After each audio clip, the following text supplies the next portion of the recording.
Что будет, если взять обыкновенный динамический микрофон и прикрутить к нему микрофонный предусилитель?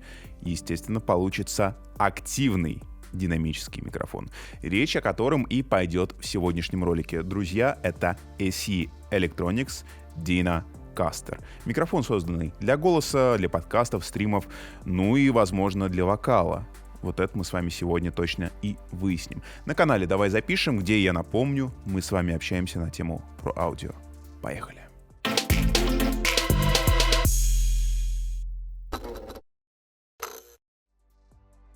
Первонаперво, я не зря в самом начале ролика показал вам V7 от тех же самых SE. Здесь внутри мы найдем капсуль DMC-8. Кстати, фанаты «Назад в будущее», я думаю, сейчас прослезились. Так вот, этот самый капсуль является продолжением линейки V, немножко доработанной, чтобы его можно было использовать с встроенным предусилителем. Да, из названия вполне логично, что здесь в качестве микрофонного предусилителя используются компоненты от того же самого Dynamite DM1 от AC, обзор на который отдельно мы также делали на нашем канале. Что интересно, этот микрофон может работать как в активном, так и в пассивном режиме. То есть сзади корпуса у нас имеется переключатель, который можно переводить на режим динамита и на обычный режим. Сейчас, например, мы используем этот микрофон в пассивном режиме. У нас идет максимальное усиление, позвольте я посмотрю, 58 дБ с нашего аудиоинтерфейса идет усиление. Мы получаем, в принципе, приличную по своему уровню волновую форму на записи, с которой в дальнейшем можно уже как-то работать. Чуть-чуть попозже, наверное, в середине примерно этого ролика, мы переключимся в активный режим. Я снижу усиление на 30 дБ на своем аудиоинтерфейсе, потому что встроенный динамит как раз-таки дает 30 дБ дополнительного усиления, и мы просто послушаем в сравнении звук в пассивном режиме и звук в активном режиме. Для кого эта штука может быть полезна? Естественно, если у вас маломощный аудиоинтерфейс какого-то бюджетного сегмента. То есть, подключая этот микрофон, независимо от того, в какую карту, вы будете получать примерно один и тот же звук. У вас не будет скакать уровень, там он большой, там он маленький. Везде у вас будет константа по уровню, и это очень важно, особенно когда речь идет о прямых трансляциях, о стримах, потому что это все сразу же у нас идет в прямой эфир. У нас нету возможности дополнительно обработать, дополнительно нормализовать, как это делается на постпродакшне, вот, допустим, как мы будем делать, записывая это все и уже после обрабатывая звук.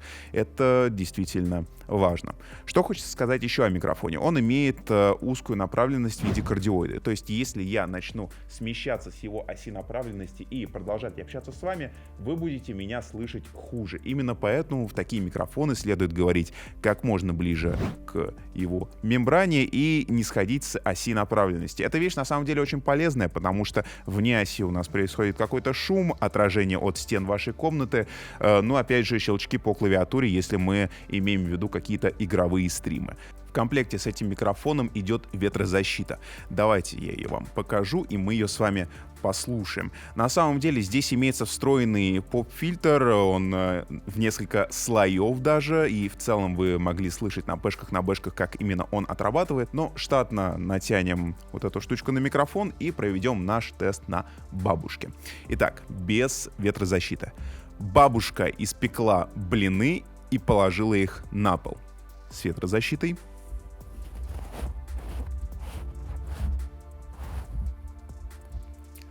Бабушка испекла блины и положила их на пол. Я старался акцентировать бэшки, чтобы они стреляли как можно сильнее, но, опять же, если вы работаете достаточно долго с голосом, то вы должны понимать, что подобные вещи уже на этапе артикуляции вы сами можете приглушать и делать ваш звук намного лучше. Давайте снимем ветрозащиту и продолжим в первоначальном состоянии. На мой взгляд, без ветрозащиты микрофон отлично отрабатывает пэшки и бэшки.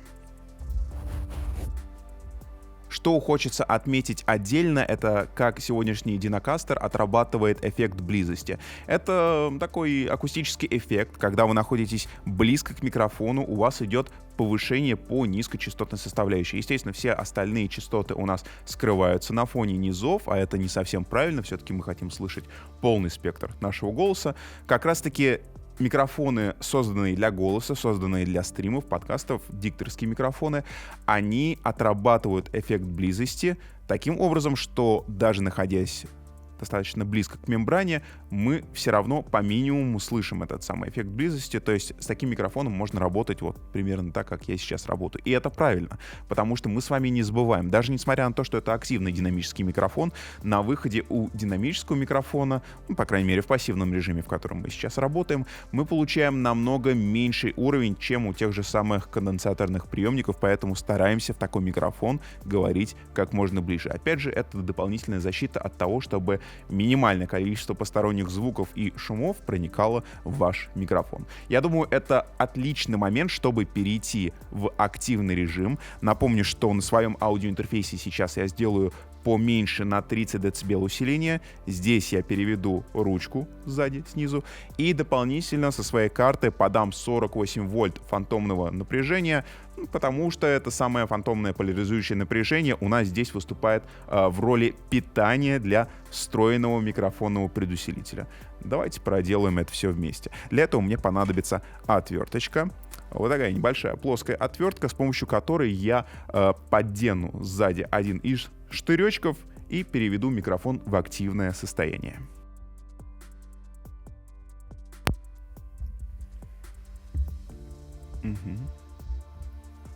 Итак, теперь у нас усиление 28 дБ. Сделал ровно на 30 дБ меньше, перевел микрофон в активный режим. Напомню, что это средняя переключалка, их всего там 3. Я сейчас расскажу, кстати, что делают 2 соседние. Ну и, конечно же, подал фантомное питание, чтобы это все дело у нас работало. Таким образом, микрофон работает в активном режиме, и у нас есть прекрасная возможность сравнить шум технический, который создает микрофон со своим встроенным предусилителем, со шумом техническим, который создает наш аудиоинтерфейс, потому что какие бы бесшумные наши приборы не были, все равно технический шум, он присутствует, и это никак не отнять. Это, такая неизменяемая вещь, с которой, к сожалению, нужно мириться.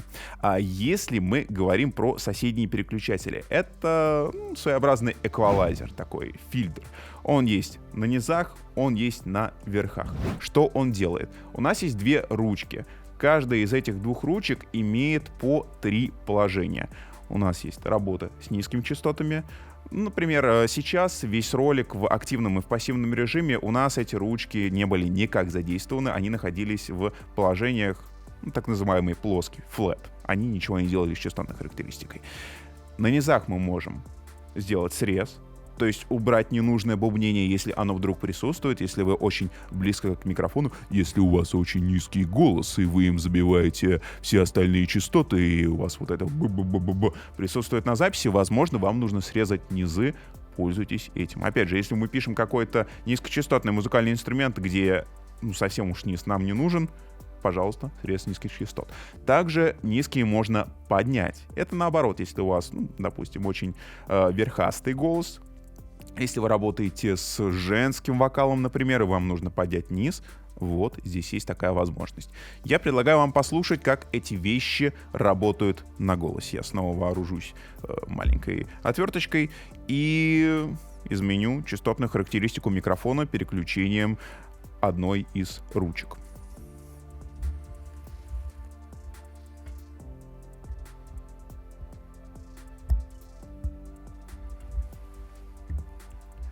Что я сейчас проделал? Я срезал низкочастотную составляющую. И теперь мой голос звучит следующим образом. Давайте я, наоборот, добавлю низа, чтобы вы послушали результат.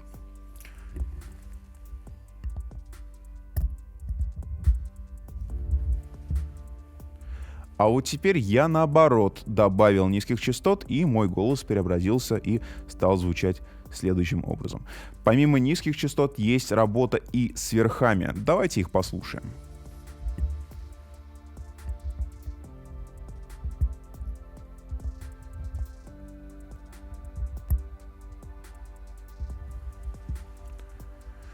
какая именно эквализация здесь есть на верхах? Это так называемый буст, то есть мы добавляем верхних частот, если это необходимо.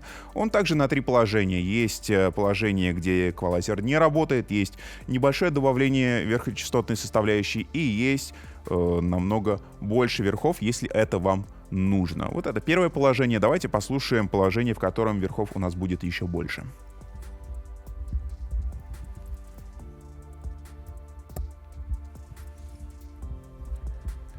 Это положение номер 3, верхов стало совсем больше. Кстати, если вы вдруг не обратили внимания, я низы вернул в привычное положение, чтобы мы послушали только верхнечастотный эквалайзер. Давайте я попробую вернуть завышение верхов на положение до этого, то есть на первое положение, и добавить низа. Сделаем такой срез посередине. То есть у нас и низ будет немножко приподнят, и верх будет немножко приподнят. Послушаем результат, ради интереса.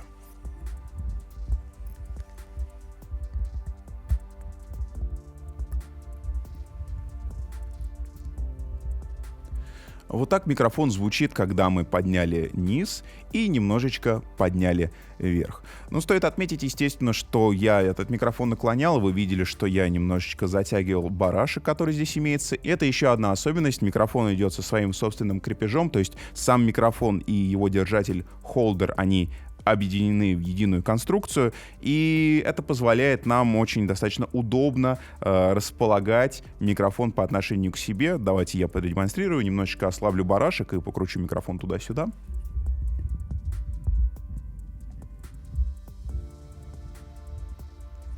И само собой, по плоскости микрофон мы также можем вращать с помощью вашей же микрофонной стойки. Давайте вернемся на привычные значения по эквалайзеру и продолжим. Интересной особенностью этого микрофона является его частотная характеристика 20 Гц, 19 кГц, и это достаточно широкий частотный диапазон, учитывая, что это динамические микрофоны, как правило, он у них намного-намного уже. И еще одна вещь, она достаточно злободневная, я бы ее так назвал, и чтобы поговорить о ней, мне нужно снять вот этот защитный кожух, я так его назову. Одну секунду.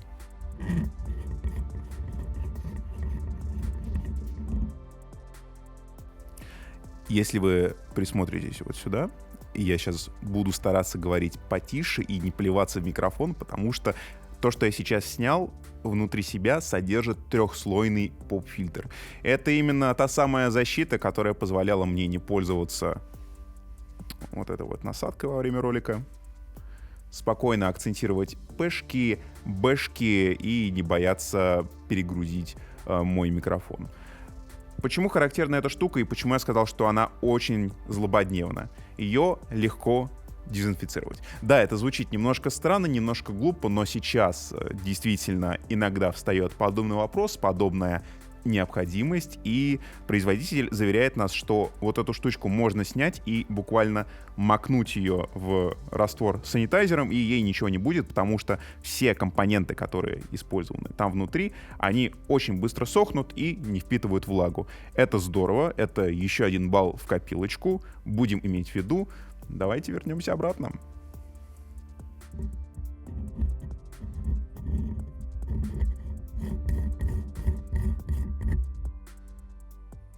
На голосе мы послушали эту штуку и в той конфигурации. Я предлагаю послушать на вокале и вместе понять, а можно ли этой вещью пользоваться не только на стримах, не только на подкастах, но и во время записи вокала, например, дома.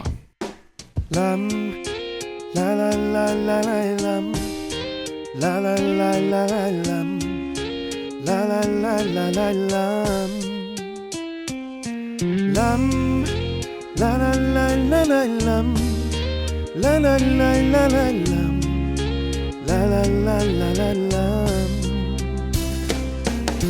Я закрою за собою, ты сказала, я не стою. Я подброшу на удачу, докурю и пойду дальше. Не дождетесь, не заплачу, если что, любой получит сдачи. Я в этом фильме главный актер. Я сценарист в нем, я режиссер. Враг мой, бойся меня, друг мой, не отрекайся от меня. Нелюбимая, прости меня, любимая, люби меня, враг мой, бойся меня, друг мой, не отрекайся от меня. Нелюбимая, прости меня, любимая, люби меня. Небольшие итоги по поводу Динокастера. Мне кажется, эта штучка станет действительно востребованной, когда ее распробует достаточное количество блогеров и подкастеров. Ну, во-первых, цена. На эту вещь мы имеем действительно хорошую цену, учитывая, что с одной покупкой мы покупаем не только микрофон, но и предусилитель. Я напомню, что это активный динамический микрофон. И это значит, что в какой бы аудиоинтерфейс вы ни воткнулись, к какому бы микшерному пульту вы не подключились, если там есть фантомное питание, везде вы будете получать плюс-минус один и тот же уровень, один и тот же звук, и это дорогого стоит. Я упомянул микшерные пульты, и не зря. Эту штучку вполне можно использовать как дома, так и на живых мероприятиях.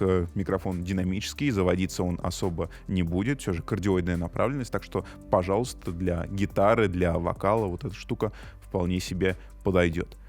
Частотные изменения. Здесь есть фильтры, которые суммарно нам дают 6 различных положений, и это очень здорово. Мы можем подстроить микрофон под тот или иной инструмент или, опять же, под тот или иной тембр голоса. Трехслойный поп-фильтр, и он отрабатывает абсолютно замечательно. Вы могли заметить, что вот эту штуку я вообще не использовал в нашем ролике, ну, просто показал вам в качестве теста, но основную часть писал без нее. Это тоже отлично. Защита от внешних каких-то воздействий в виде магнитных наводок и так далее. И я могу сказать, что в этом плане микрофон меня тоже удивил. Даже в пассивном режиме, казалось бы, у нас здесь не совсем простая ситуация. Прямо за стенкой у нас находится трансформатор. Именно из-за этого я всегда боюсь писать ролики на динамические микрофоны, потому что в 80% случаев трансформатор этот дает жутчайшие наводки на микрофон, на катушку, которая встроена внутри микрофона, поэтому приходится как-то искать положение, его позиционировать, чтобы он максимально не был направлен на ту самую стену. Здесь, и это было действительно удивлением для меня, я особых наводок даже в пассивном режиме не услышал. Что говорить, при переходе на активный режим этого также не было слышно, и это здорово, и это еще 1 балл в копилочку вот к этому микрофону. В конечном итоге мне будет очень интересно узнать, что именно вы думаете по поводу Dinocaster. Сравните его, например, с другими дикторскими микрофонами. Что-нибудь от Rode, что-нибудь, не знаю, от Electro Voice. Сопоставьте цены, сопоставьте звук, ну и напишите ваш вердикт. Будет очень интересно это узнать. Поставьте лайк, если ролик пришелся по душе. Не забудьте подписаться на канал, если вы тут недавно, потому что помимо обзоров у нас очень часто выходят всякие обучающие ролики, касающиеся про аудио и просто музыки. Ну и оставайтесь с нами, следите за обновлениями, ведь это канал «Давай запишем», и здесь мы с вами говорим о про аудио.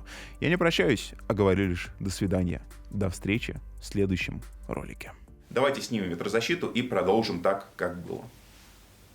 Как-то тупо звучит, да? Продолжим так, как было. Ну да, давайте, да. Сдавайте. Давайте снимем ветрозащиту и продолжим на